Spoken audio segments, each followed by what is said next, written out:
Buenas tardes, queridos compañeros y compañeras afiliadas que están ahí en su casa, que están con nosotros estudiando los temas legales, laborales y de la realidad nacional.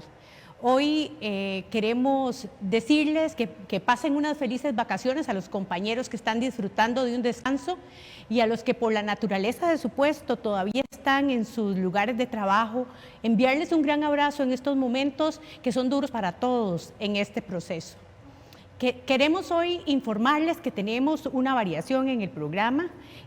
Definitivamente vamos a tener la segunda parte del empleo público. Sin embargo, hemos hecho una modificación y tenemos en esta primera parte la presencia de nuestro secretario general, el señor Denis Solís, y nuestra presidenta, la señora Saray Esquivel, quienes a partir de los diferentes temas de la realidad nacional que han surgido en los últimos días, nos van a dar un enfoque, nos van a ayudar a comprender esta realidad nacional desde nuestra plataforma de lucha. Así que vamos a dar las buenas tardes a nuestro compañero Denis Solís. Buenas tardes. Muchas gracias, Nora. Buenas tardes a todos los compañeros acá presentes. Buenas tardes a todos ustedes que nos siguen el día de hoy.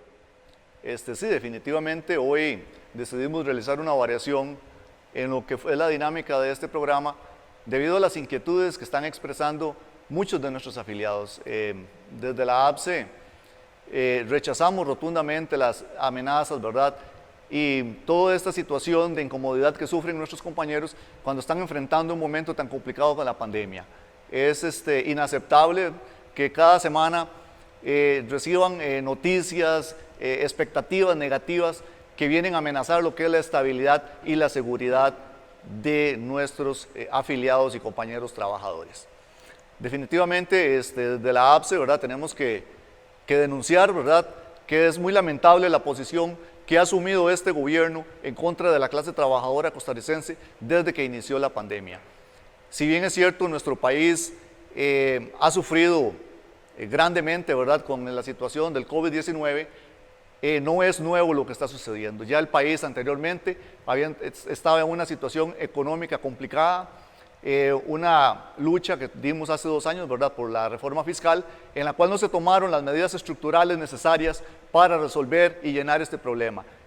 Y hoy en día empezamos, ¿verdad?, este año viviendo complicaciones económicas, pero aún así se vinieron a incrementar más con el COVID-19, esta epidemia, ¿verdad?, que ha afectado no solamente a Costa Rica, sino al mundo entero, pero lamentablemente desde un inicio de esta pandemia, el gobierno no ha tomado las medidas necesarias para combatir la pandemia, sino que más bien lo que ha habido es una afectación especialmente en lo que es el sector público. Como organización tenemos que denunciar que lamentablemente hay grupos que han aprovechado esta situación de emergencia nacional para tener beneficios grandes dentro de sus intereses de organización.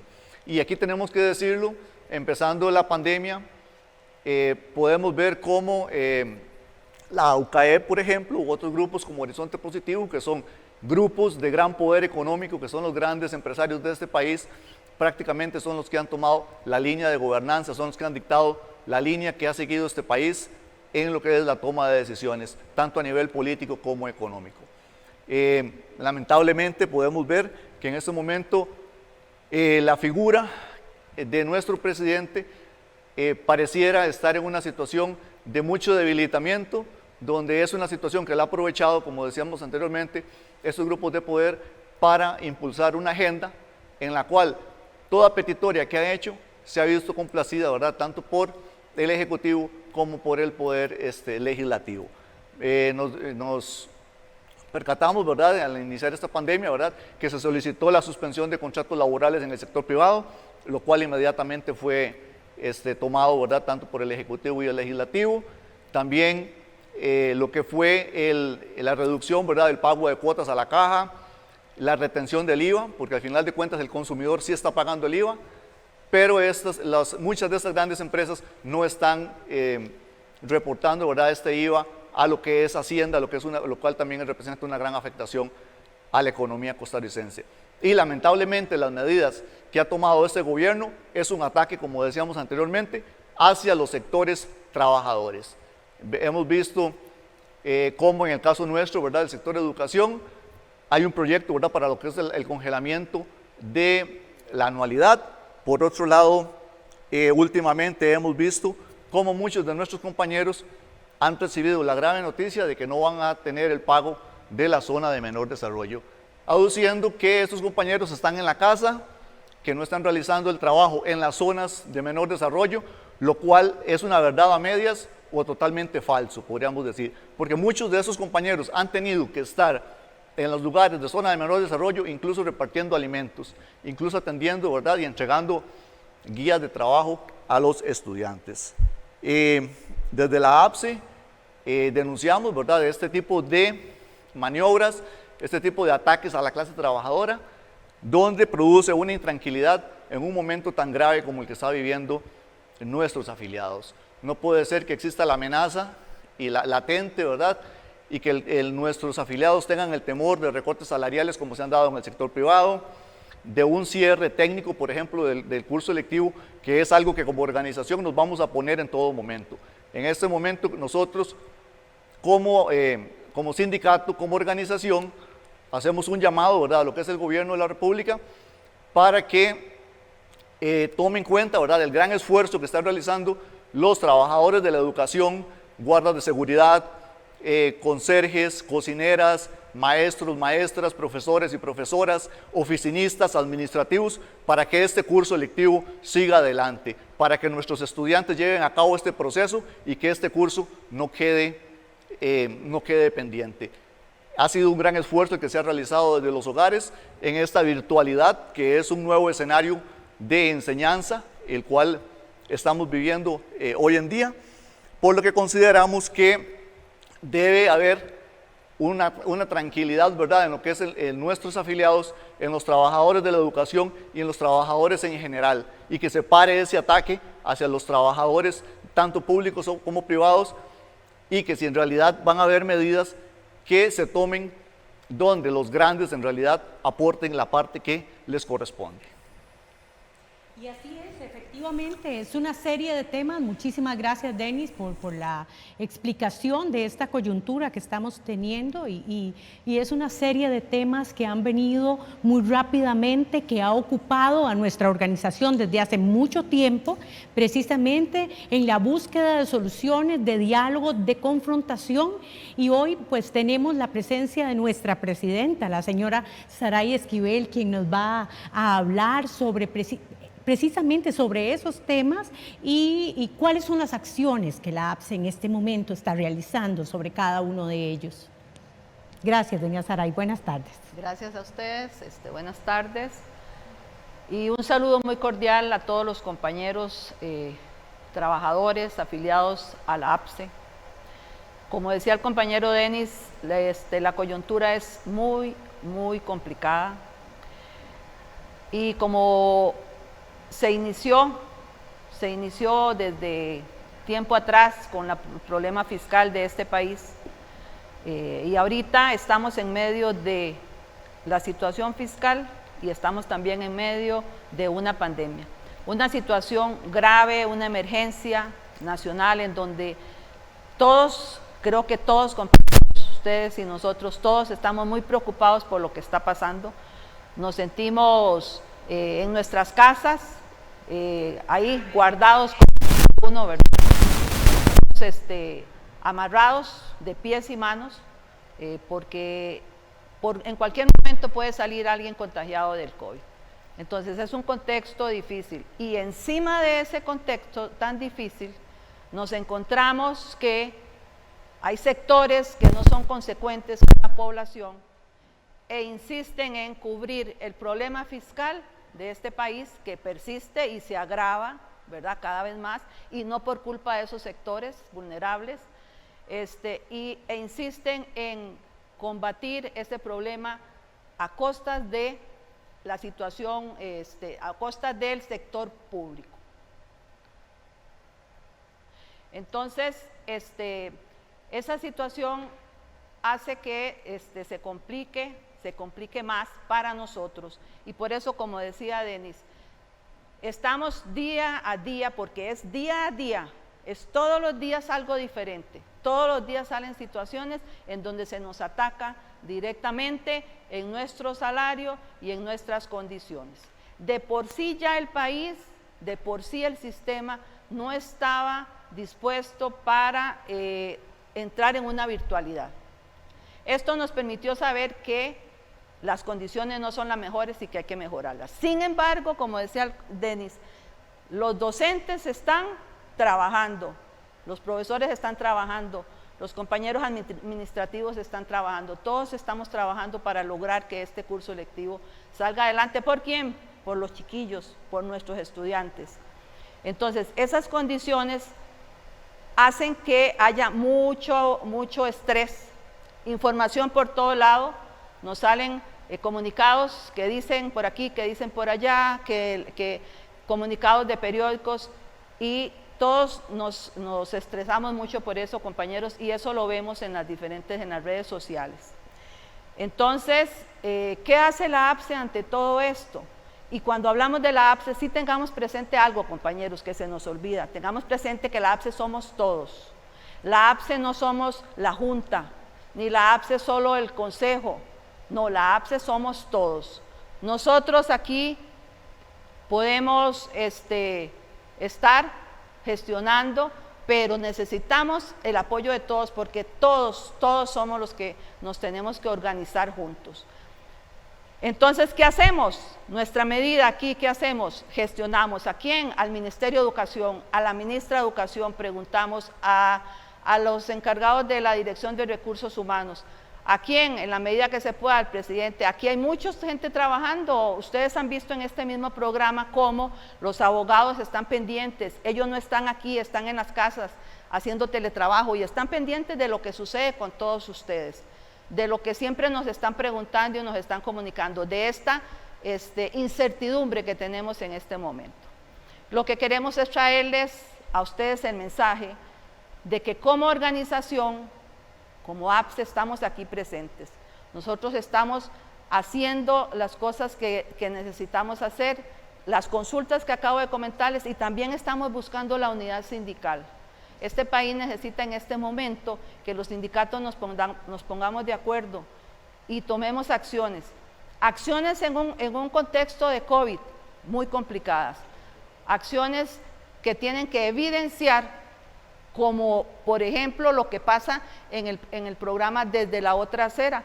En el programa Desde la Otra Acera, y que los invito a los que no lo están viendo para que lo vean, les vamos diciendo a ustedes cuál es la información que no se dice en los medios de comunicación, porque esos medios de comunicación tienen convenios con sectores políticos de este país, y entonces hay información que no se dice, información sobre la pobreza, sobre las situaciones que se dan en las diferentes zonas del país, sobre lo que sucede con los medios de comunicación, por qué solo nos dan unas noticias y por qué no nos dan otras. En fin, todos los programas que hemos hecho hablan sobre este tema.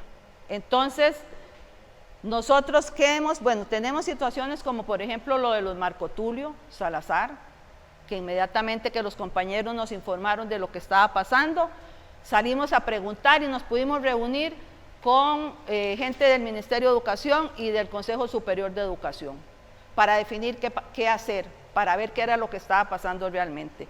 En este momento estamos gestionando con los compañeros para poder presentar al Consejo Superior de Educación información que diga qué sienten ellos, qué pasa con ellos, qué sienten los docentes, qué sienten los estudiantes a raíz de este tema, y que lo tomen en cuenta, en el informe que dieron, que no está la voz de ellos.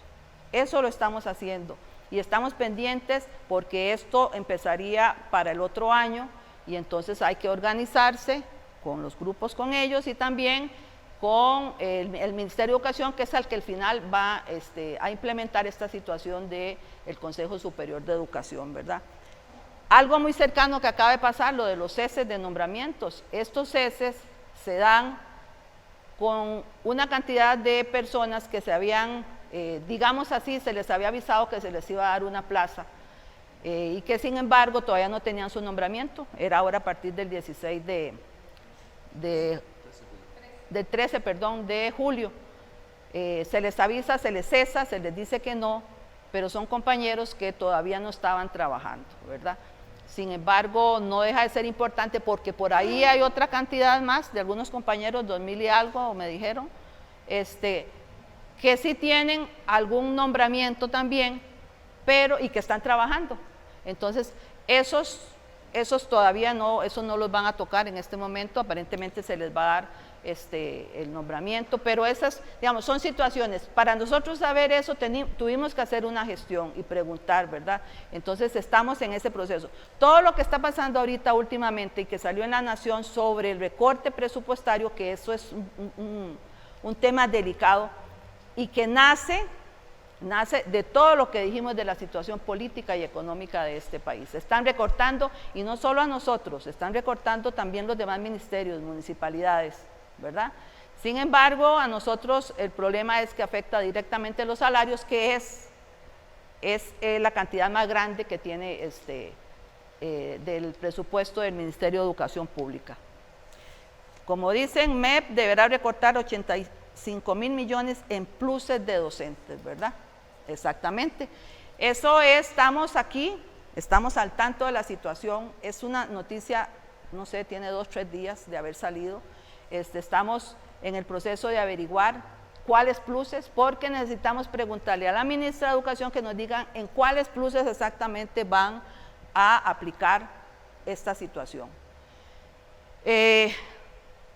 Todo es por lo mismo, lo mismo de estar rebajando y rebajando y rebajando. Pero ahí está la APSE. Compañeros, ahí está la APSE, ahí estamos nosotros, estamos preocupados por lo que está sucediendo. No estamos sentados nada más en nuestras oficinas esperando a que pase el tiempo. Estamos gestionando. Tenemos también la situación de lo de Caja de Ande. Vean, es que han sido un montón de situaciones que se vinieron todas juntas. Ha sido la cuestión de Caja de Ande y las demás financieras que no permiten dar préstamos a personas que tengan un salario de 199,000 o menos. Injusticia. Y para que ustedes sepan, nos dimos cuenta que ese articulito que se metió en ese proyecto de ley lo hicieron a última hora. Lo metieron a última hora el día que se estaba haciendo la votación, sin consultar a ver si eso era constitucional o inconstitucional. Entonces, ese articulito no consideró que habían compañeros que a veces el salario son 250,000 y que con lo que gasten no les va a quedar nunca un líquido de 199,000. Eso nosotros también estamos pendientes. En otro momento se intentó hacer un cambio al respecto y también se trajo abajo eso. Bueno, en este momento estamos ahí y estamos trabajando en eso, compañeros.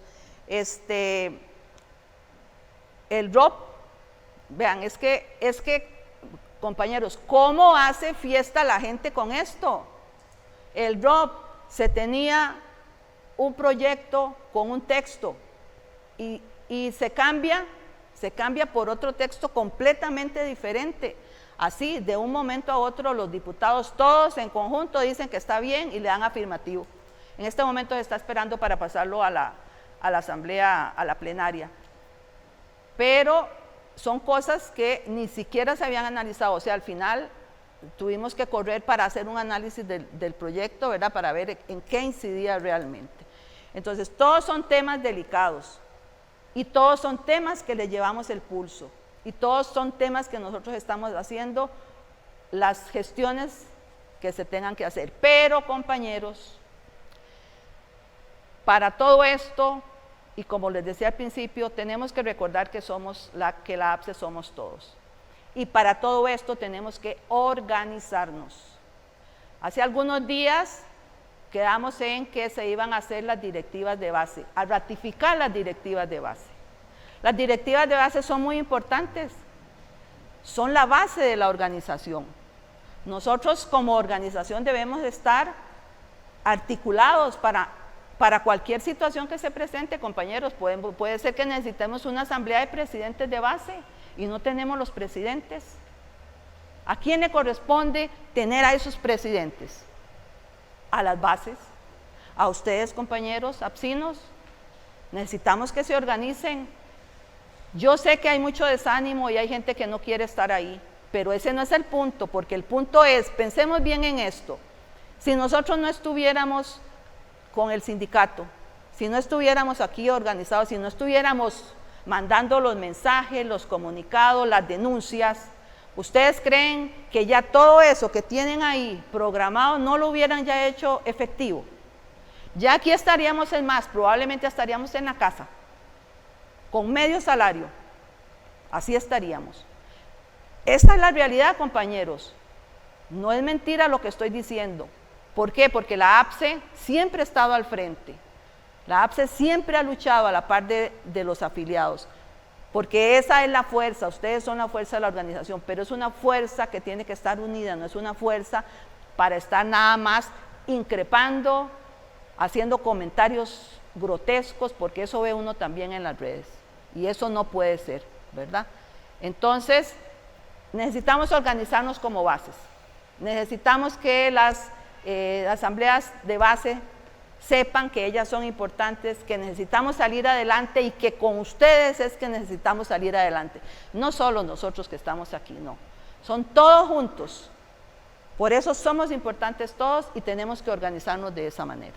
Quiero rescatar, doña Saray, el esfuerzo sistemático en comunicación que la APSE en medio de esta emergencia ha hecho, precisamente para informarlos a ustedes, compañeros, miembros de las directivas de base, presidentes de base, que en este momento están llevando la información correcta a su afiliación. Y es porque aquí los instamos y los motivamos a organizarse, a informarse, porque estas bases tienen que estar llenas de conocimiento de la realidad nacional, esa explicación que Denis nos daba, de esa coyuntura que estamos viviendo.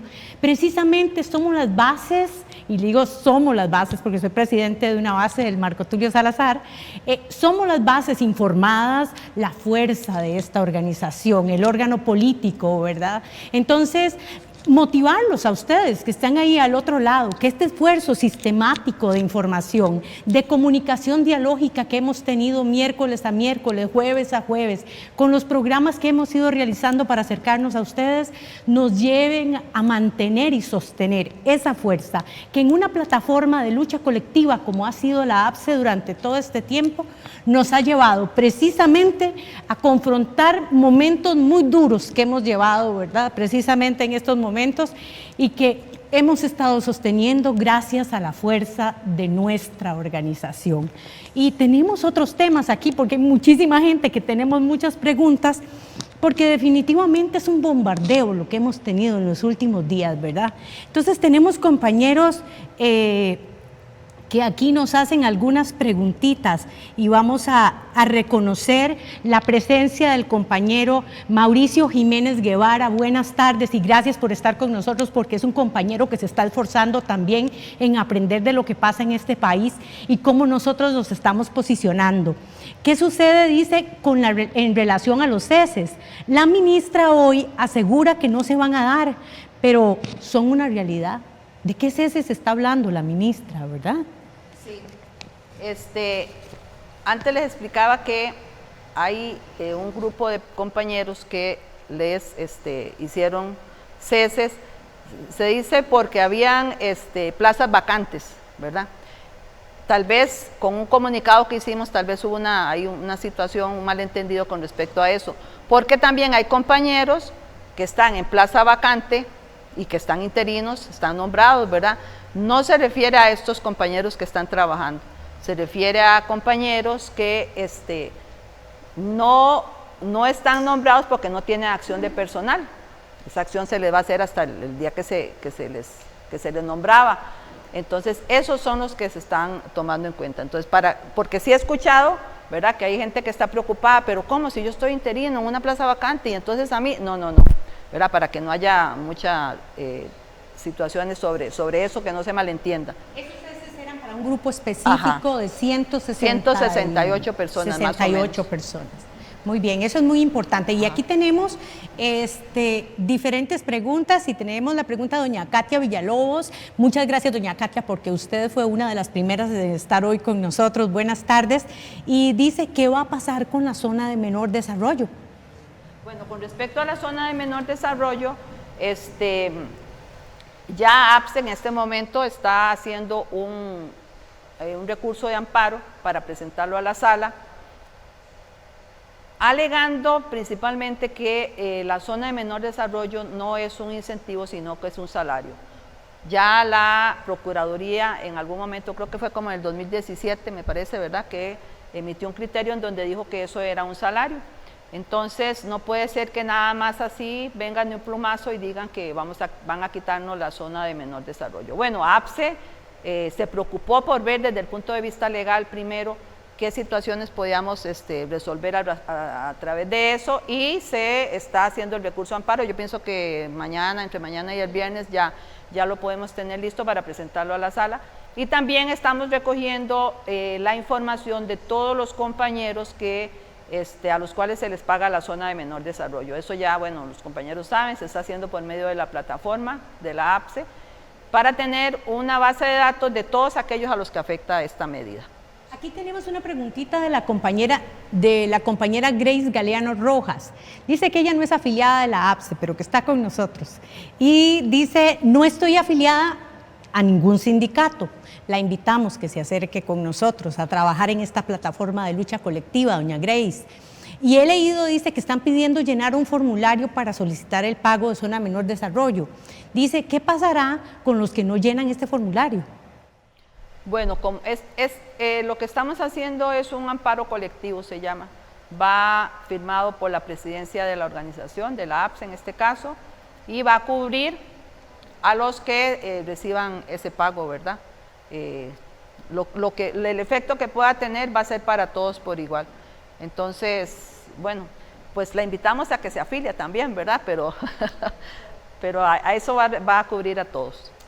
Yo quisiera referirme a este tema de lo que es la zona de menor desarrollo, y es lamentable, ¿verdad?, que en un momento como el que estamos viviendo se decida recortar lo que es del presupuesto, un salario, ¿verdad?, que le pertenece al patrimonio de un trabajador.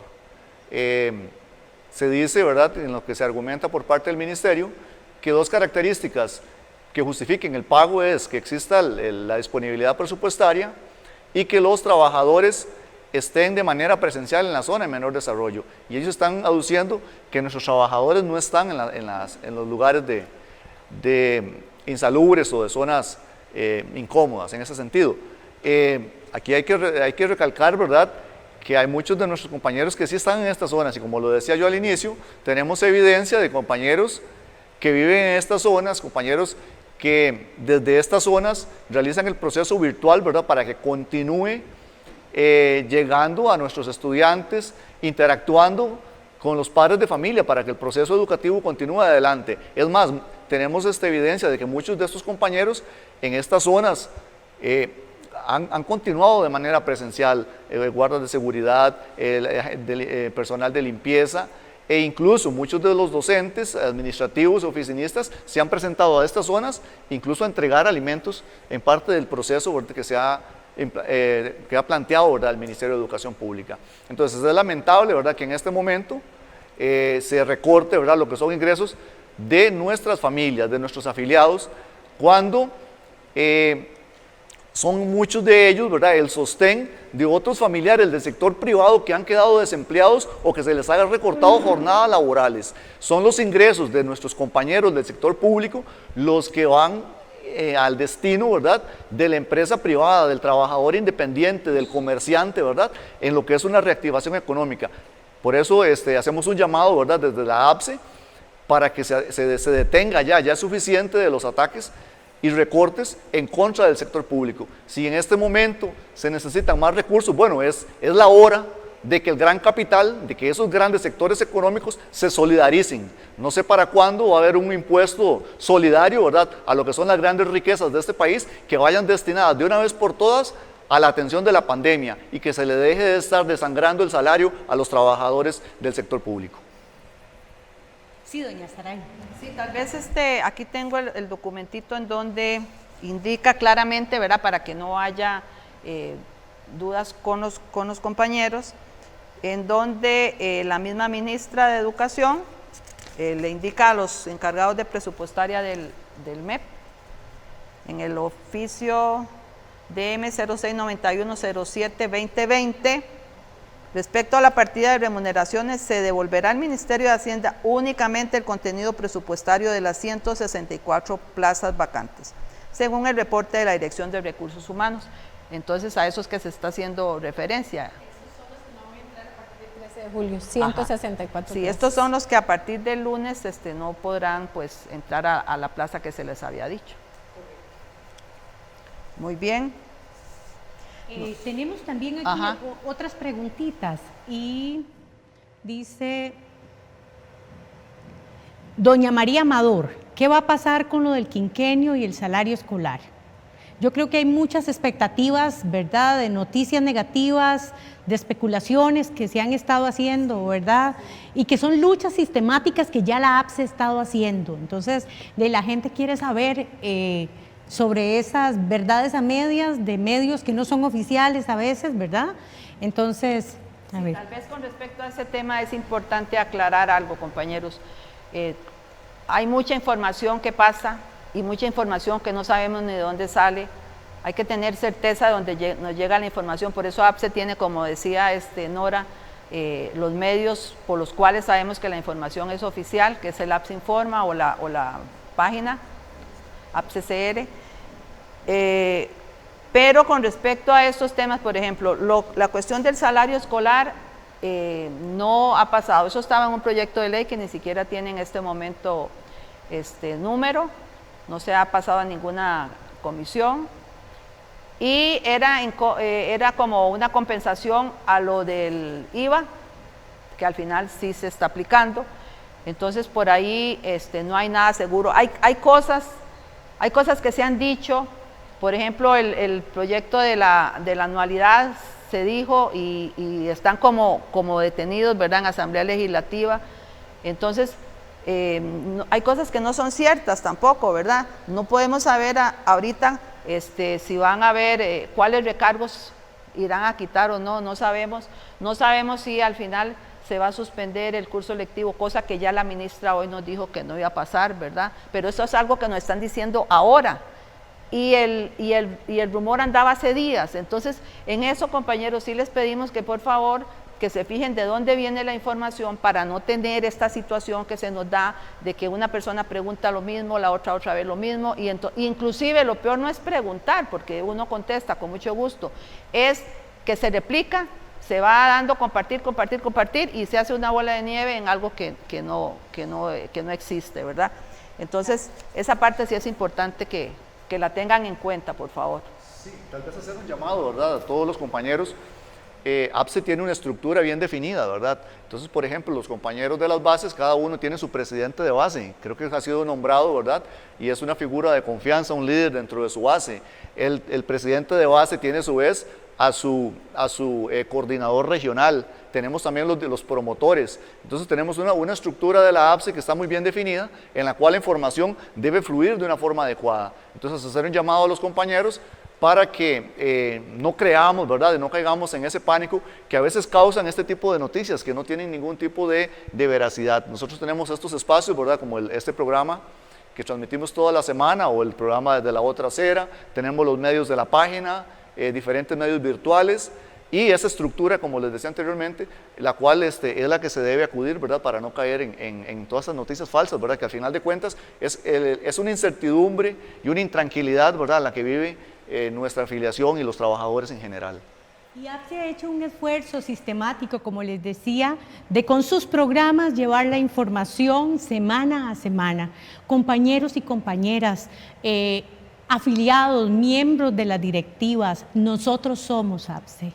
Y estamos aquí precisamente para agarrarnos de la mano, porque juntos somos mucho más fuertes. Entonces, precisamente hoy, doña Sara y Denis han hecho el esfuerzo por darnos una explicación de la coyuntura que estamos viviendo, pero a la vez de los diferentes temas que se han ido tratando y trabajando de forma organizada y sistemática, haciendo las gestiones políticas, jurídicas y administrativas en la defensa de nuestra afiliación. Estoy segura que los compañeros y compañeras que nos siguen, que están informados por los medios oficiales, no se sueltan de nuestras manos, compañeros. Y es un llamado precisamente a las bases a reintegrarse, a formarse y a estar en alerta, porque son momentos duros para todos son momentos duros, pero sí necesitamos que todos estemos juntitos porque somos más fuertes. Muchísimas gracias por estar aquí. Yo creo que la afiliación agradece también la presencia de ustedes y esa voz que nos cuenta lo que estamos haciendo. Muchísimas gracias. Tal vez un mensajito claro. Final, no sé si... Sí, bueno, de mi parte, yo sí quisiera hacer ese llamado a la afiliación, ¿verdad? A que nos mantengamos activos, a que estemos atentos a las diferentes noticias, a la diferente información que circula desde la APSE. Ese llamado que se estaba haciendo anteriormente para que activemos nuestras bases.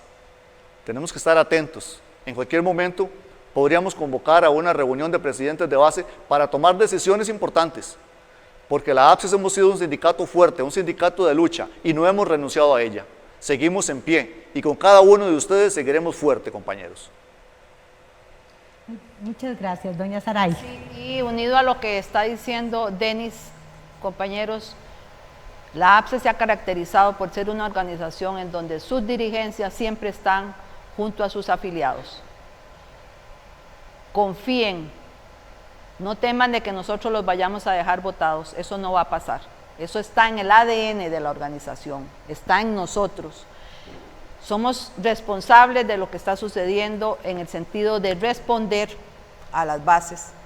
El momento es difícil y tal vez a veces la respuesta no es la que queramos, ni es la que podemos, pero estaremos ahí atentos a hacerlo mejor. Siempre vamos a estar ahí dispuestos a escuchar y a hacerlo mejor porque sabemos que esa es nuestra responsabilidad. Primero con todos nosotros, porque somos la APSE. Primero con nuestro país también. Y debemos de estar seguros que vamos a estar dispuestos a trabajar y hacer todo lo que esté en nuestro alcance para cumplir con esa confianza que nos dieron ustedes en el momento en que nos eligieron aquí como dirigentes. Todo el aporte es bienvenido, todas las sugerencias que nos hagan son bienvenidas. Todo lo bueno que nos puedan dar es bienvenido, pero también recuerden que tenemos que cumplir con la parte de cada uno de nosotros. Muchas gracias. Muchísimas gracias a ustedes por estar aquí. Sin duda los vamos a tener probablemente en otras ocasiones y en este programa que es nuestro. Es un programa nuestro, de la APSE, de nosotros, para informarnos, para estar al día con todo lo que pasa en esta realidad nacional. Quiero agradecer muchísimo a Ari Araya, a Violeta Mesén, a don Gabriel Hernández, a Fernando Gutiérrez, a Grace Galeano. Sin duda, esas preguntas vamos a llevarles las respuestas. El tiempo a veces apremia, no tenemos suficiente tiempo en este momento para responder a ese sinfín de preguntas, pero además quiero rescatar que muchos de los compañeros en la plataforma no solamente nos hacen preguntas, algunos nos felicitan, que también es importante como seres humanos por el trabajo que vamos haciendo, pero también nos dan directrices, nos dan ideas, nos dicen cómo ellos consideran que se debe luchar. Y esos son insumos para esta APSE que somos todos. Muchísimas gracias entonces. Y vamos a la segunda parte de este programa hoy, que corresponde precisamente a la segunda parte de la Ley Marco de Empleo Público, y tenemos para eso a la experta, compañera, licenciada Iliana Vega, quien es la coordinadora del Departamento Legal y además asesora de la Junta Directiva, una compañera que se esfuerza muchísimo cada día por llevar a ustedes esas consultas, esas respuestas de forma muy didáctica. Gracias, Iliana, por estar con nosotros y por su trabajo. Gracias, Daniel. El tema de hoy corresponde a las modificaciones al Estatuto de Servicio Civil, título 1 y título 2. La normativa que afecta directamente al sector educativo. Quiero decirles que además tenemos por medio de la plataforma Zoom a nuestro compañero Ricardo Vindas, quien es economista y también asesor de la Junta Directiva de APSE. Entonces vamos a tener a Ricardo por ahí también. Un abrazo, Ricardo, y gracias por estar con nosotros. Buenas tardes, Iliana. Buenas tardes.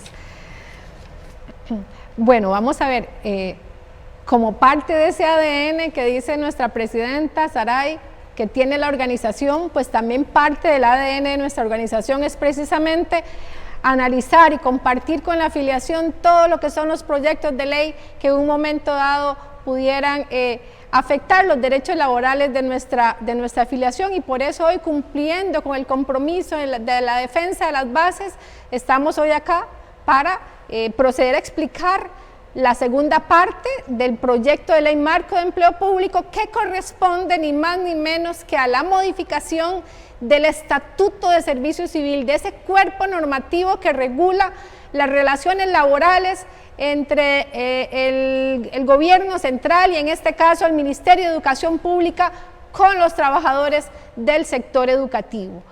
Y es un tema muy importante, porque en este momento la organización pues debe tomar una decisión en relación con este proyecto de ley, y estos insumos y análisis son fundamentales para llegar a esa decisión final.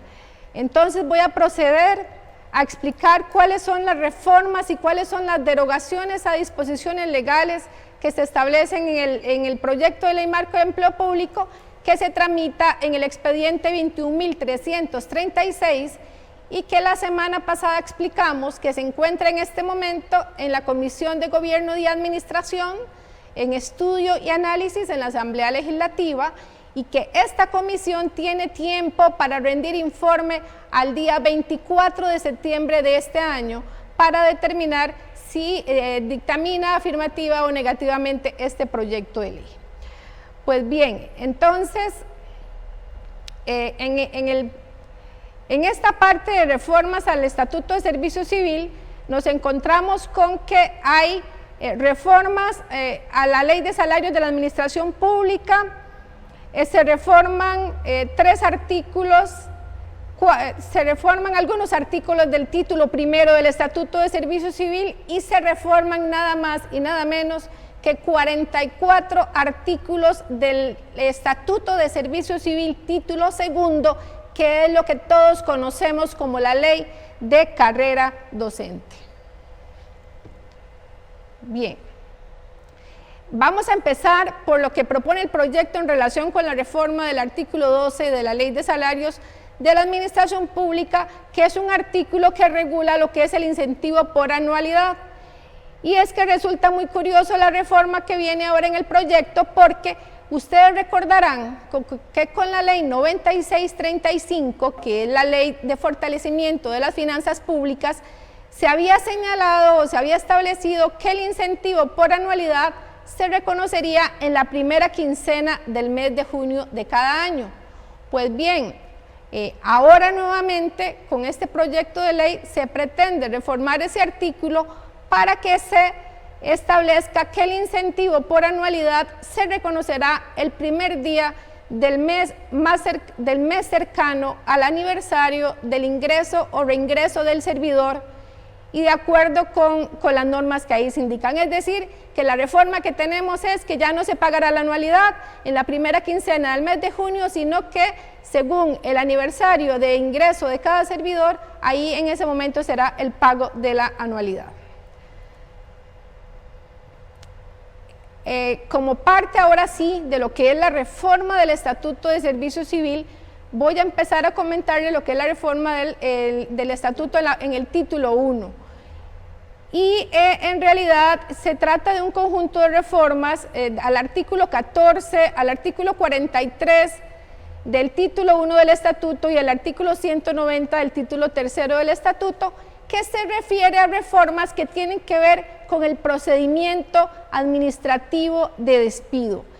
Y es que vemos como en la línea que explicábamos la semana pasada de eliminación de funciones de la Dirección General de Servicio Civil, tenemos entonces que con estas modificaciones al procedimiento administrativo de despido, en caso de que un funcionario cometa una falta que implique iniciar un procedimiento para su despido, se está eliminando en estas normas la participación de la Dirección General de Servicio Civil en todos los procesos de despido de los funcionarios cubiertos por el título 1 del Estatuto de Servicio Civil, porque ahora se establece que toda la instrucción del proceso disciplinario estará a cargo de cada ministerio y que cada jerarca, es decir, cada ministro, es el que debe emitir una resolución final en el plazo de un mes a partir de su iniciación. Esto modifica sustancialmente la norma actual porque actualmente quien hace la instrucción de todo el proceso de despido es la Dirección General de Servicio Civil y quien emite la resolución de final si se despide o se absuelve al servidor es el Tribunal de Servicio Civil. Vemos acá cómo hay un cambio entonces en ese procedimiento disciplinario. Pero además, y esto es algo que sí debe llamar muchísimo la atención, es que se está estableciendo un procedimiento administrativo sumario de despido. ¿Qué significa un procedimiento administrativo sumario? La palabra sumario significa un procedimiento administrativo de despido que en forma muy rápida se tiene que resolver. Se está estableciendo que se debe resolver en el plazo de un mes. Actualmente el plazo es de 60 días, o sea, 2 meses, aunque siempre se atrasa por las circunstancias propias que se dan en todos los procesos. Ahorita se establece que debe ser un procedimiento muy sumario de despido, regulado también conforme a los artículos 229 y 367, inciso 2, de la Ley General de la Administración Pública, lo cual consideramos sin duda alguna que esto en cierto modo violenta el derecho de defensa, porque ese procedimiento sumario en las normas ahí indicadas son procedimientos que no establecen una etapa de audiencias y demás como lo tenemos hoy día y que eventualmente pueden violentar el derecho de defensa de los funcionarios del título 1, como quienes, conserjes, agentes de seguridad, oficinistas, profesionales regulados por el título 1, por ejemplo.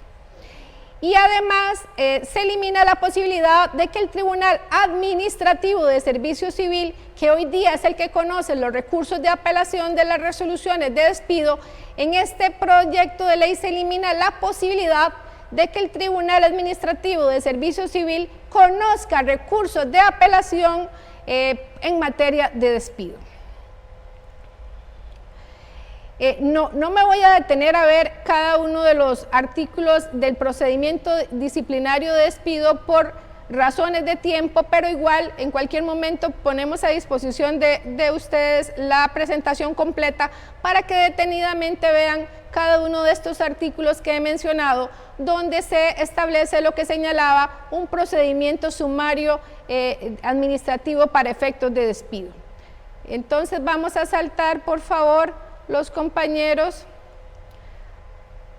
vamos a saltar a la lámina, por favor, a la número 8, si son tan amables, para ganar un poquito de tiempo, que inicia con artículo 42, dice reforma artículos 7, 8 y 9 de creación de tribunales. Sí, la número 8, correcto.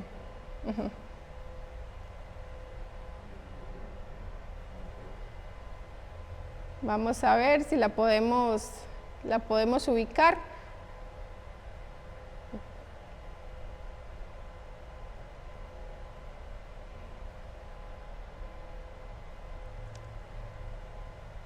Esa es, ¿verdad? No, esa es. Bueno, en realidad porque no la estamos ubicando bien, no la estamos ubicando bien porque empieza con, es artículo 7, dice, créase el Tribunal Administrativo de Servicio Civil. Vamos a ver. Sí es, ok. Otra de las modificaciones que se dan en el proyecto de ley de marco de empleo público es que se está reformando la ley 8777 que tiene que ver con el Tribunal Administrativo del Servicio Civil, que es el que hoy día conoce en alzada todo lo que son los procedimientos de despido, y que la reforma en este caso consiste en que en lugar de que este ministerio esté adscrito al Ministerio de la Presidencia, va a estar adscrito a Mideplan, al Ministerio de Planificación y Política Económica, y como les decía anteriormente, ya sería un tribunal que no resolvería recursos de apelación en materia de despidos. Vamos a pasar a la filmina número 10, por favor, por efectos de tiempo les decía, no detenerme muchísimo. Correcto, ahí estamos bien. Vamos ahora a ver la modificación que se hace en relación con la Dirección General de Servicio Civil, y se establece una modificación al artículo 7 bis del Estatuto de Servicio Civil, título primero, en donde se establece que la Dirección General de Servicio Civil será un órgano con desconcentración máxima del Ministerio de Planificación Nacional y Política Económica. Es decir, que por primera vez, porque aunque ustedes no lo crean, nunca había existido una norma que estableciera como tal lo que era la Dirección General de Servicio Civil.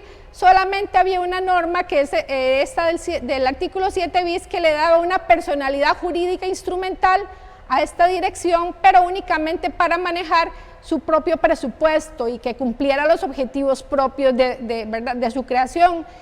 Aquí lo interesante es que entonces se crea la Dirección General de Servicio Civil en una norma específica como tal, pero además se establece que quedaría adscrita la Dirección General al Ministerio a Mideplan, en lugar de como hoy día está adscrita al Ministerio de la Presidencia.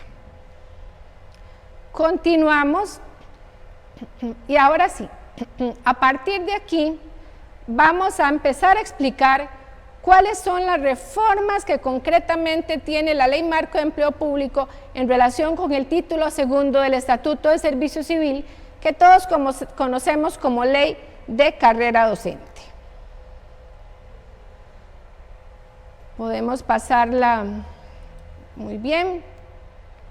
Bueno, en primer término tenemos que se introduce una modificación al artículo 55 de la Ley de Carrera Docente, donde se establecen nuevos requisitos de ingreso o de reingreso a la carrera docente. Se trata de la redacción de un artículo totalmente nueva, y se establece como una novedad no estar ligado. Para ingresar o reingresar a la carrera docente se requiere no estar ligado por parentesco de consanguinidad o afinidad en línea directa o colateral hasta el tercer grado inclusive entre funcionarios, ya sea de forma ascendente o descendente, en donde exista subordinación directa con el jefe inmediato. Esta es una norma novedosa porque el tema del parentesco por consanguinidad y afinidad no estaba expresamente indicado en el estatuto.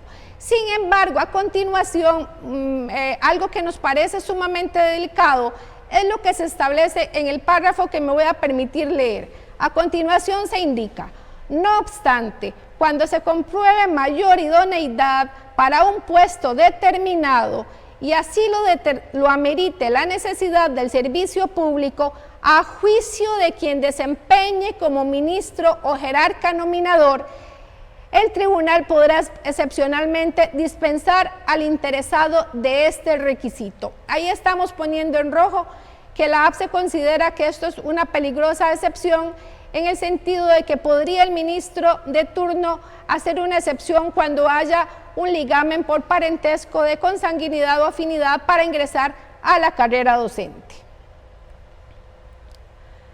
Continuamos.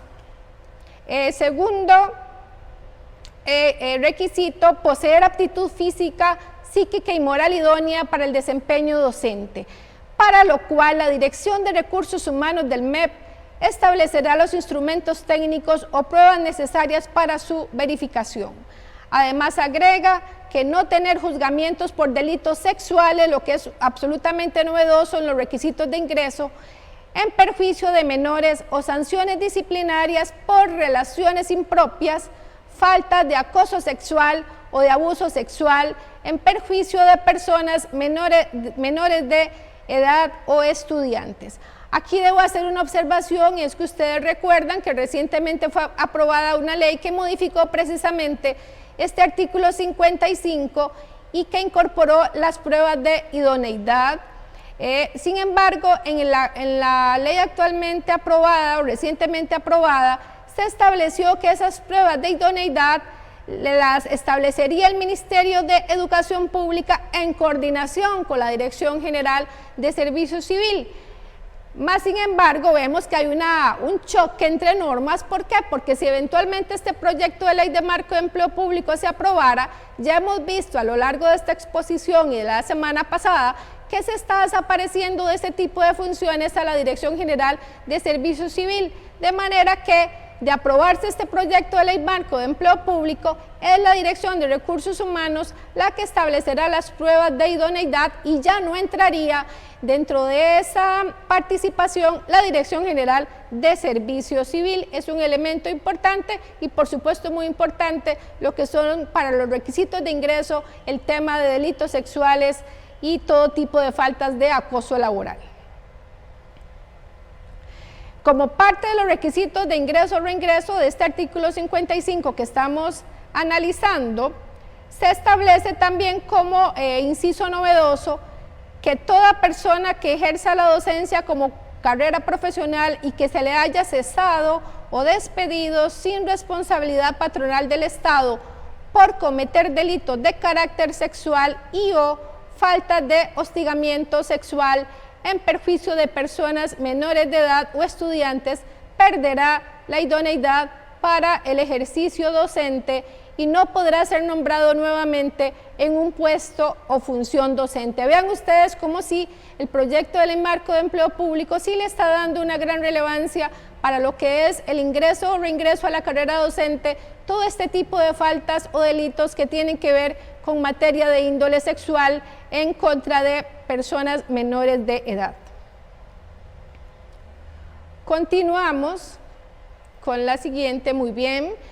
El artículo 57 de la Ley de Carrera Docente también se está modificando y es muy importante que entendamos esto porque ustedes han visto que recientemente la Dirección de Recursos Humanos ha establecido que si algún docente desea renunciar a sus lecciones debe dar un preaviso de un mes. Eso es lo que está actualmente establecido con fundamento en el actual artículo 57 de la Ley de Carrera Docente. Sin embargo, vemos cómo en el actual proyecto de empleo público se le da la siguiente redacción. Son deberes del personal docente, inciso J, dar por escrito al superior inmediato, en caso de pensión o renuncia, un preaviso no menor de un mes. Hasta ahí actualmente la norma que tenemos. Sin embargo, con el proyecto se le agrega lo siguiente. Si ha trabajado continuamente un año o más, un mes de preaviso. De 15 días si ha trabajado continuamente entre 6 meses y menos de un año. Y de una semana si ha trabajado continuamente más de 3 meses, pero menos de, ahí debe ser un error de la norma, ahí debería leerse, pero menos de 6 meses. De manera que, si hoy día para poder renunciar a lecciones se debe dar el preaviso de un mes, vemos cómo el proyecto sí propone, depende de la antigüedad que ustedes hayan tenido en el puesto, así será el plazo de preaviso que tienen que dar previo a lo que es la renuncia de las lecciones en las que se está nombrado. En el artículo 65 de la Ley de Carrera Docente se está incorporando un párrafo final que tiene que ver con la aplicación de la ley contra el hostigamiento o acoso sexual. Se introduce que en todos los procesos disciplinarios en que tenga que verse el tema de hostigamiento o acoso sexual se aplicará la ley 7476, de manera que la ley de hostigamiento y acoso se introduce expresamente en el Estatuto de Servicio Civil para que sea a través de esta ley y su normativa donde se investiguen y se establezcan sanciones en relación con esta temática. Tenemos también la modificación de otra norma muy importante que es el famoso artículo 83 de la Ley de Carrera Docente y se le está agregando un párrafo final a este artículo que se lee de la siguiente manera. las personas funcionarias que sean objeto de la aplicación de lo normado en este artículo no podrán renunciar a las lecciones asignadas hasta que la Dirección de Recursos Humanos designe un profesional que le sustituya en la atención de los grupos de estudiantes asignados. O sea, vemos cómo se introduce ese párrafo en el sentido de que un docente nombrado en propiedad no podría renunciar a sus lecciones hasta que se busque el sustituto.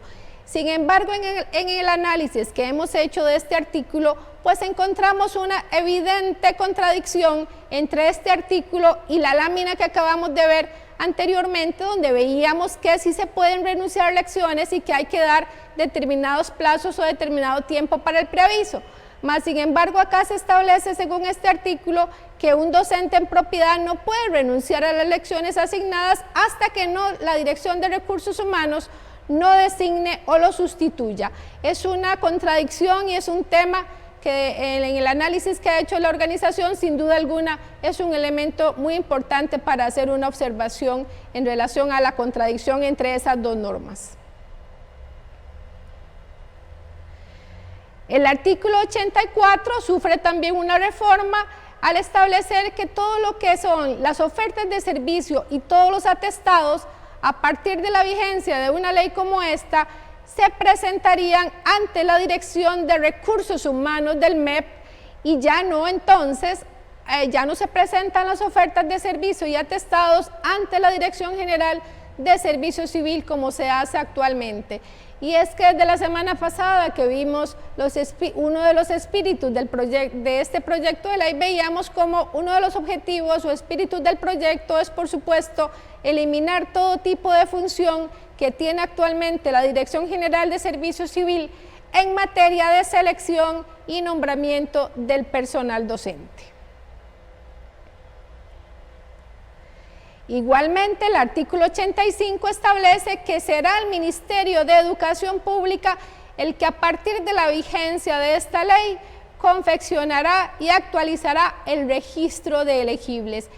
Hoy día esa es una función propia y específica de la Dirección General de Servicio Civil y de nuevo repito, siendo consecuente con el espíritu del proyecto, se elimina esa función de la Dirección General de Servicio Civil y ahora es el MEP o la Dirección de Recursos Humanos del MEP quien debe desempeñar esa función.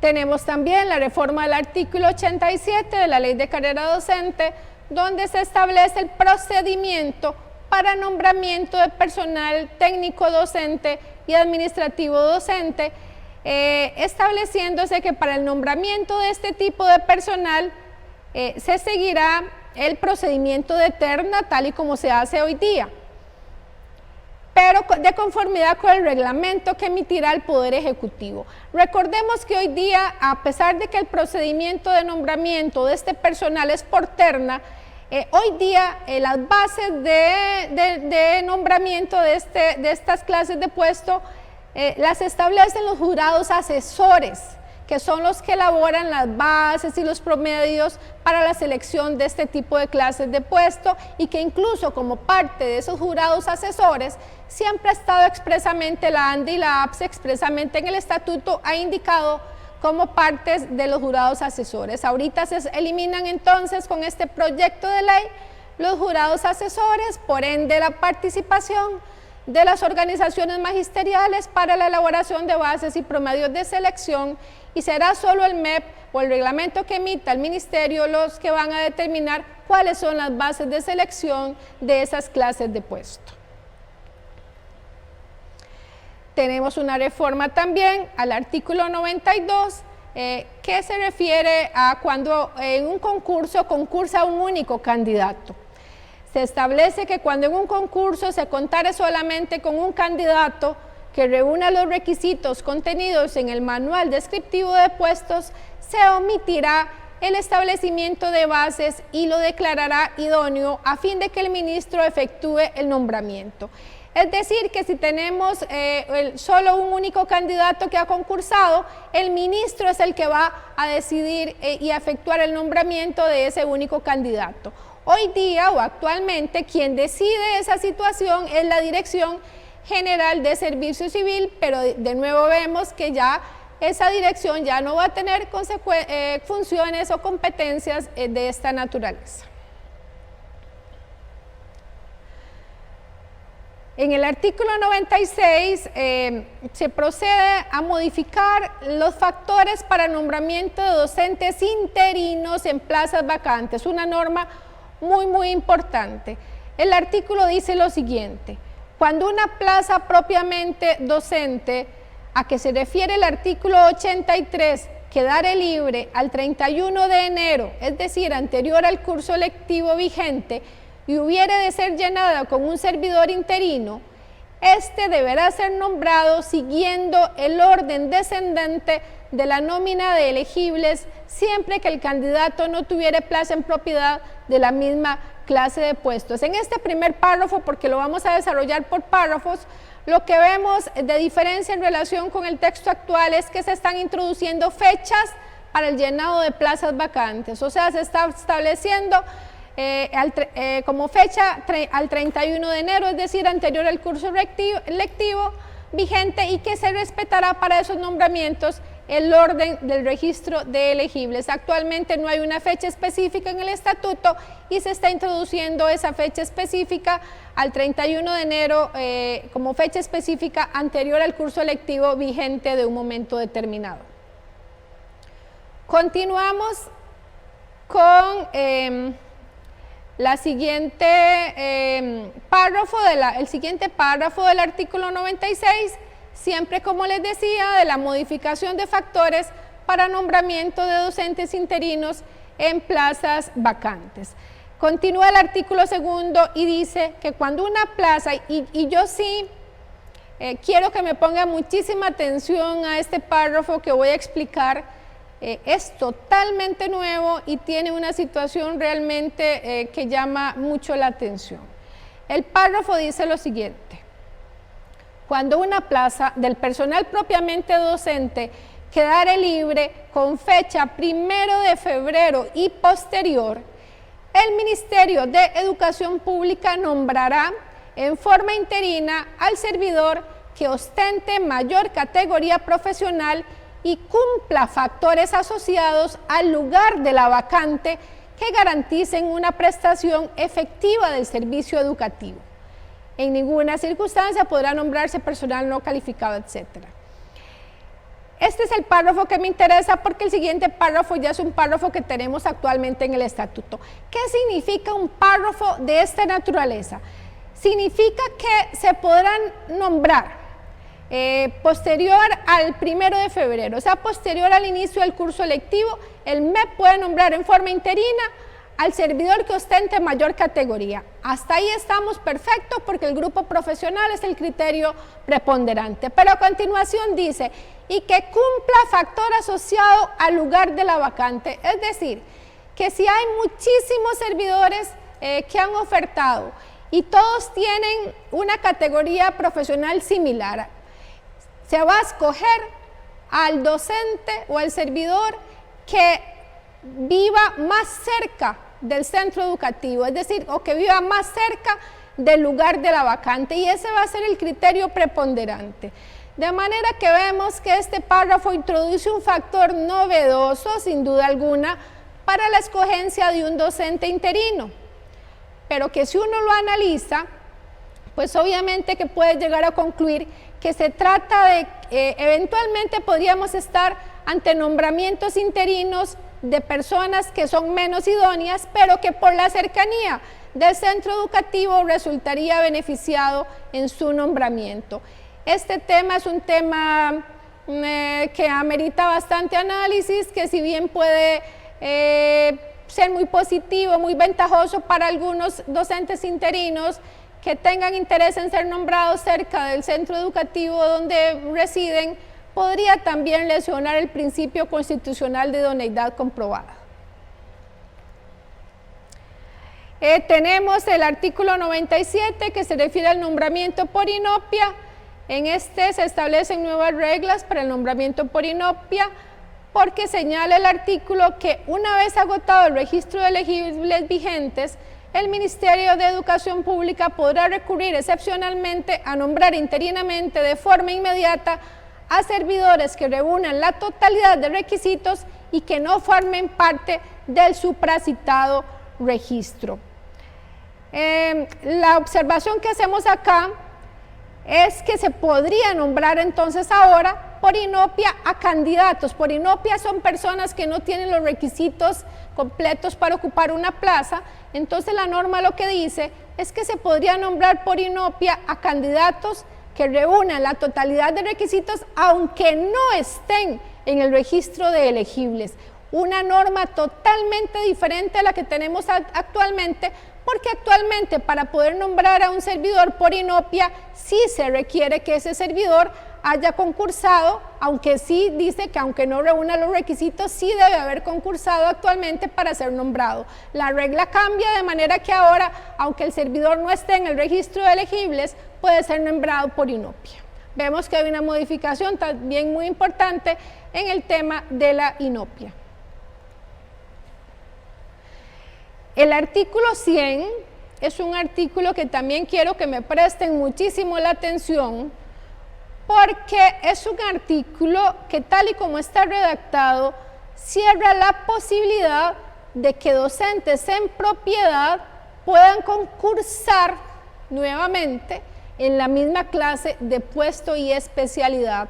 Y eso es muy común, que un docente en propiedad concurse en su misma clase de puesto y especialidad en otro circuito, en otra zona, porque lo utiliza como una forma de lograr un traslado a otra zona geográfica o a otro centro educativo.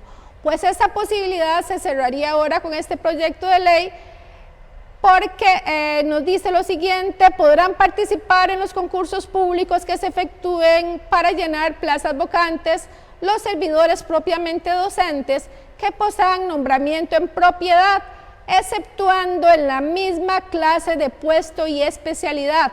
¿Y por qué es que están limitando que puedan concursar en la misma clase de puesto y especialidad? El artículo nos dice que es por la siguiente razón: en razón de que este estatuto establece la posibilidad de optar por traslados, permutas o alcanzar el número máximo de elecciones regulados por ley. Es decir, que como existen procedimientos que establece y abre la Dirección de Recursos Humanos anualmente para lo que son traslados en propiedad o solicitar el aumento de elecciones, no es el concurso la forma idónea para que alguien utilice el concurso para utilizar ese tipo de movimientos para los cuales se abren fechas específicas para dicho efecto. Parece que no tenemos como muchísimo tiempo, entonces yo me voy a permitir tal vez para coordinar acá con los compañeros que me están ayudando acá con el paso de las filminas. Es que este tema es muy extenso, porque como les decía, son 44 artículos los que se están reformando y explicar cada uno de ellos pues sí lleva su rato, pero voy a detenerme con uno de los artículos que sí me interesa que conozcamos el día de hoy, porque sé que hay mucha inquietud en este sentido, y es el artículo 100, es la lámina, por favor, la número 38, perdón, si la podemos ubicar ahí. Correcto, ahí ya la tenemos. El artículo 176 de la Ley de Carrera Docente es el artículo que regula el régimen de vacaciones de los servidores docentes, técnico-docentes y administrativo-docentes. Y sabemos que es un artículo que siempre ha excluido a todos los funcionarios del título primero. ¿Por qué? Porque está dentro del título segundo, que regula solo al personal docente. Sin embargo, en este proyecto de ley sí tiene este artículo una serie de reformas importantes, porque vamos a encontrar cómo dentro de este artículo y dentro de su régimen de vacaciones se estaría incluyendo expresamente a todos los funcionarios del título 1, como vamos a ver a continuación. El artículo 176 inicia diciendo: en todos los niveles de la enseñanza, el curso lectivo se iniciará según lo establezca el jerarca institucional en el calendario escolar. El lapso comprendido entre el cierre de un curso y la apertura del próximo se tendrá como vacación para quienes impartan lecciones, excepto en cuanto a labores inherentes a la apertura y cierre del curso, celebración del acto de clausura y la práctica de pruebas de recuperación. Cuando por causa imprevista el curso se interrumpiere, el Ministerio de Educación Pública podrá reducir las vacaciones hasta por un mes. Este párrafo es prácticamente actual a lo que tenemos hoy día en el estatuto. Sin embargo, vamos a ver la siguiente lámina que ustedes pueden ver ahí, que se trata de una lámina que yo adrede he puesto con varios colores para que veamos las regulaciones interesantes que introduce y que ustedes puedan distinguir lo que pretende el artículo. Tenemos como continuación del 176 los siguientes. Los servidores no comprendidos en la anterior disposición gozarán en ese lapso de un mes de vacaciones anuales. O sea, los no comprendidos en esa disposición se trata de los servidores técnico-docentes y los administrativo-docentes. Pero vean qué interesante, continúa diciendo el artículo, igualmente, es decir, igualmente gozarán de un mes de vacaciones anuales los funcionarios comprendidos en el título 1 que laboran en los centros educativos. ¿Quiénes son los funcionarios del título 1 que laboran en centros educativos? Los oficinistas, trabajadoras de comedores escolares y profesionales de equipos interdisciplinarios, porque ya vamos a ver la excepción que se hace con los agentes de seguridad y vigilancia. Entonces dice el artículo, igualmente, ¿verdad?, gozarán de ese mes, al final del curso lectivo, los funcionarios comprendidos en el título 1 que laboran en centros educativos. Para el caso del personal, ahí tenemos otra regulación, por eso la pongo de otro color. Para el caso del personal de comedores escolares, por tratarse de un servicio esencial, deberán prestar sus servicios cuando el centro educativo lo requiera, por lo que deberá coordinar con su jefe inmediato el posterior disfrute de vacaciones. Es decir, que si ese comedor escolar de ese centro educativo a final de año no se abre, los trabajadores de comedores escolares también tendrán en ese periodo un mes de vacaciones. Y en verde tenemos ahí la otra parte de este artículo que dice lo siguiente: se exceptúa de la disposición anterior el personal que desarrolla labores de vigilancia. Es decir, entonces, que tenemos que con este artículo todos los funcionarios del título 1 gozarían de un mes de vacaciones al final del curso lectivo. Continuando con el 176, y ya para cerrar con este tema, se indica a continuación el artículo, es un artículo muy extenso con una gran redacción.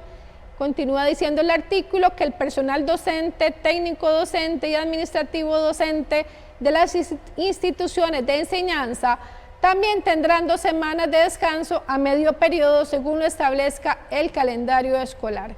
De manera entonces, y a continuación dice, el director de cada institución asignará los trabajos que habrán de cumplir los funcionarios comprendidos en el título 1 que laboran en centros educativos durante el periodo indicado en el párrafo anterior. O sea, tenemos claridad entonces de que los funcionarios del título 1 sí gozarían de un mes de vacaciones a final de año, pero no tendrían el disfrute de las vacaciones de medio periodo. Esas sí no aplicarían para los funcionarios del título 1, sino que estas solo aplicarían como hoy día se hace para el personal propiamente docente, técnico docente y administrativo docente. No sé si hay tiempo de que Ricardo, mi compañero Ricardo, economista que está ahí esperando, explique el transitorio 10º, que es otro de los transitorios sumamente importantes que ocupamos compartir hoy con ustedes y que se refiere a la equiparación de la remuneración salarial en primaria y secundaria. Y entonces los dejo con Ricardo en algún otro momento, en algún otro programa, si quería comentarles de otras normas muy importantes que omití explicarles hoy por razones de tiempo. Entonces, adelante, Ricardo. Bueno, muy buenas tardes. ¿Sí se escucha bien? Ok. Entiendo que sí, lo estamos... Correcto, excelente. Voy a compartirles un momentito la pantalla para que podamos ver la presentación. Vamos a ver si ya se está compartiendo. Ok, excelente. En la sesión de la semana anterior, habíamos abarcado todo el proyecto de ley en sus diferentes artículos, detallando especialmente aquellos en los cuales consideramos que habían aspectos específicos importantes que recalcar. Y uno de ellos es lo referente al transitorio 10º, que establece la equiparación de la remuneración salarial en primaria y secundaria. Creo que más que hablar de una equiparación de la remuneración, en realidad el alcance del transitorio es que se hace una equiparación en el mecanismo de contratación del trabajador docente. Porque actualmente los docentes de primaria y preescolar son nombrados en un puesto como tal. Un puesto que para términos de la asignación de lecciones equivale a 30 lecciones. A diferencia de secundaria. En secundaria, el docente se nombra por lecciones, ¿verdad? Esas pueden ser desde una lección hasta un máximo de 48 lecciones cuando elaboramos lecciones de 40 minutos. Cuando elaboramos lecciones de 60 minutos, la norma nos permite un nombramiento de hasta 40 lecciones. ¿Verdad? Entonces, aquí lo primero que hay que enfatizar es que si uno toma hoy las resoluciones de la Dirección General de Servicio Civil, los salarios bases que allí hacen referencia en todos los puestos docentes equivalen a 30 lecciones. Entonces, hoy tanto el salario base que publica Servicio Civil para un profesor de primaria, un PGB1, como para un profesor de enseñanza media o un profesor técnico profesional, sea en primero y segundo ciclo o tercero y cuarto ciclo, todos equivalen a 30 lecciones. Entonces, ¿cuáles son las implicaciones de equiparar ese mecanismo de nombramiento? En primera instancia, y tal vez antes de entrar a este tema más numérico de su impacto salarial, la primera implicación de contratar a todos los docentes por lecciones es que abre el abanico de posibilidades para los docentes, especialmente aquellos de materias complementarias. Y aquí procedo a explicarme. Actualmente, un profesor, por ejemplo, de educación física, que es nombrado en primaria, se contrata por un puesto como tal, que tiene una equivalencia a 30 lecciones. Si en la zona hubiese lecciones disponibles en un colegio, él no puede ser nombrado allí. ¿Por qué? Porque ya está nombrado en un puesto como tal. De igual forma, si cercano a ese centro educativo hubiese otra escuela, ¿verdad? Con 10 o 15 lecciones en educación física, tiene 5 o 7 grupos en los cuales puede impartir de 10 a 14 lecciones, tampoco podría ejercerlas, excepto que se le apruebe una ampliación de la jornada laboral en materias complementarias, para lo cual tiene que haber un visto bueno del director donde va a ir a laborar y también así del supervisor. Entonces hay todo un proceso engorroso para que ese docente pueda ejercerlo. Cuando se cambie el mecanismo de contratación a lecciones, esto permitiría que ese docente de primaria pueda llegar a ejercer su labor en secundaria o que pueda ir a complementar sus servicios en otras escuelas mediante un nombramiento por las lecciones disponibles. Aún más, lo que esto permite es que aquellas escuelas, que son la gran mayoría, más del 80%, que no cumple con la matrícula mínima para contar con materias complementarias, se les puedan asignar docentes de esas materias. ¿Por qué esto? Porque resulta que si hoy un centro educativo tiene, por ejemplo, 300 alumnos, con un promedio de 30 chicos por sección, tenemos 10 secciones disponibles. Esas 10 secciones disponibles, en cantidad de lecciones, de acuerdo al plan de estudios, equivale a 20 lecciones en educación física o en educación musical. En ambos casos, nótese que esas 20 lecciones son menores a las 30 lecciones que equivale el nombramiento. Por lo tanto, no es factible actualmente nombrar ese docente. Con esta conversión de una plaza a lecciones, sí se pueden llegar a nombrar, si hay disponibilidades presupuestarias, a ese docente por 20 lecciones. Permite que profesores de secundaria en zonas rurales puedan completar sus lecciones en escuelas. Permite, si el Ministerio de Educación tiene una visión amplia y propositiva, permite crear aglomerados de centros educativos donde se pueda asignar a un profesor de materias complementarias para que labore en 2, 3 o 4 centros educativos y en ellos complete una cantidad significativa de lecciones, 40, 48. Evidentemente, esa conformación de aglomerados como tales está en función de la política pública que el MEP implemente. Así que esto último siempre hay que tenerlo con cierto cuidado, porque al final dependeremos de esa visión política que tenga el MEP. Ya entrando a la parte numérica, y para no gastar mucho tiempo, porque sé que no lo tenemos, hicimos unos ejercicios para que ustedes puedan valorar y conocer cuáles son las implicaciones de que a un docente de primaria se le nombre por lecciones. Ustedes pueden ver en la presentación, vamos a ver, aquí está, no sé si pueden ver un puntero, no. Puntero, ok.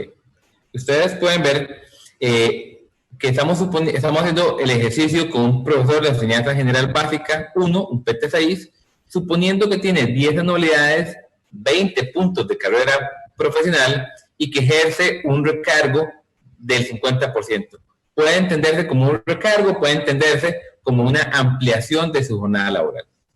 Lo primero que hemos estimado es el salario que ese docente percibiría, o que está percibiendo, mejor dicho, durante el primer semestre del 2020. La segunda columna, en la cual se titula Salarios sin nominalización, señala que este docente hoy debiera estar recibiendo un salario total de 1.194.207 colones. Sin embargo, acordémonos que la ley 9635 estableció que todos los sobresueldos deben de nominalizarse o calcularse, mejor dicho, con el valor del salario base vigente a julio 2018. ¿Qué implica esto? Que, por ejemplo, si vemos la segunda fila, donde tenemos las anualidades, el valor de la anualidad nominalizado, que sería la tercera columna, comienza a valer 116.000 colones, más de cercano a 3.000 colones menos que si no hubiese estado nominalizado.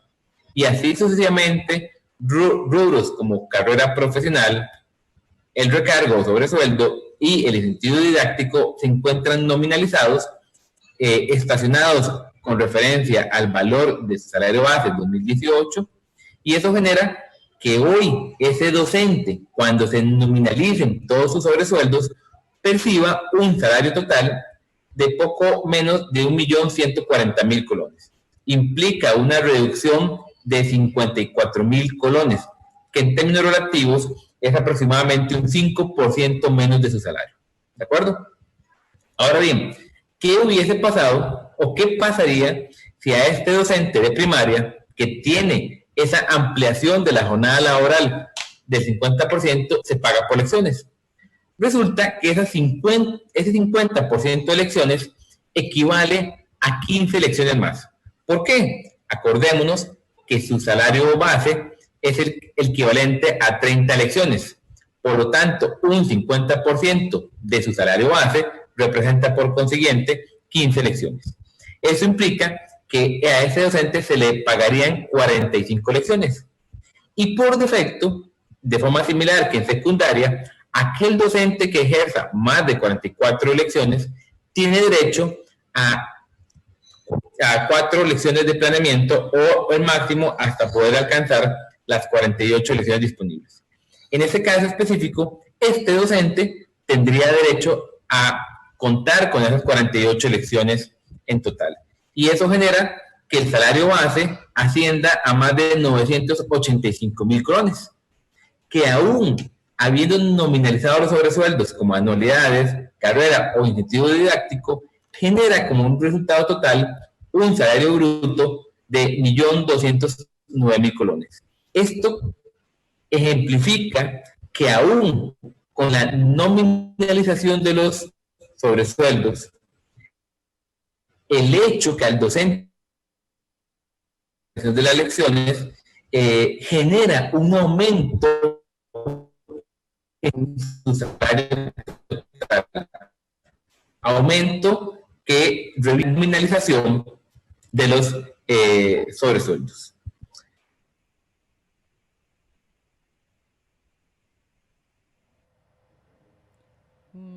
Sí, muchas gracias, Ricardo.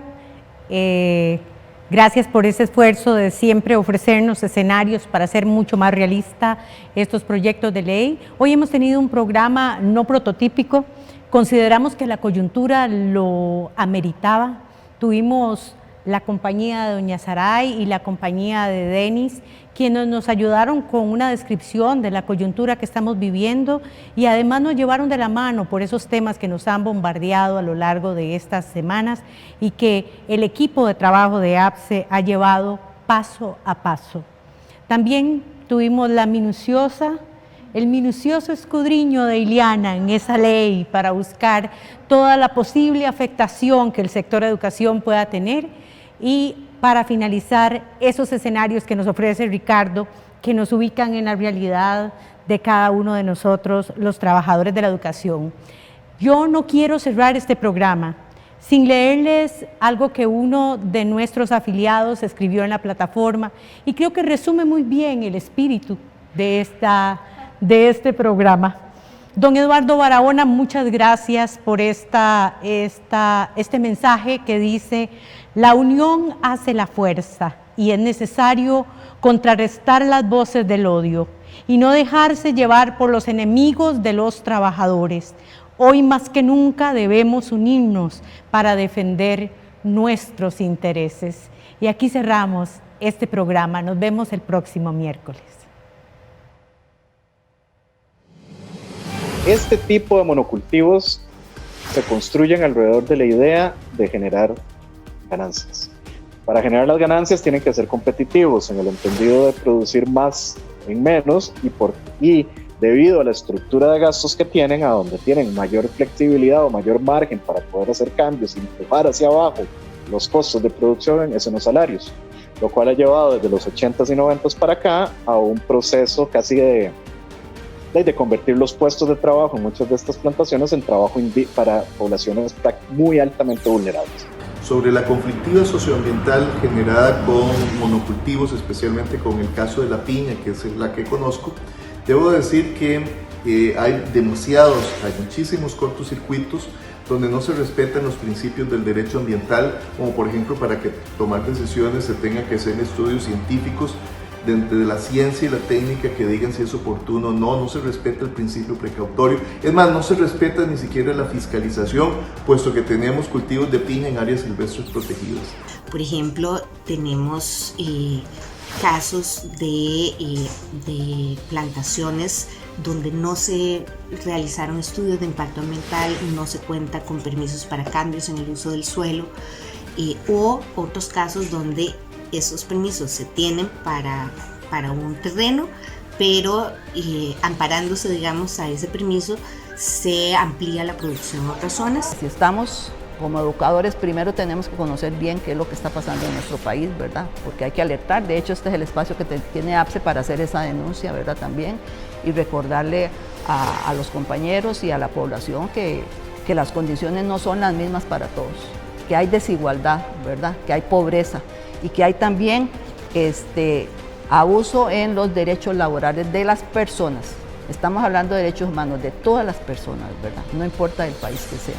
Si realmente queremos como país seguirle apostando a un modelo de desarrollo que insiste en ponernos a competir con la esclavitud, básicamente, que es con lo que estamos compitiendo, que también es una discusión asociada a las maquilas y a otro tipo de producciones.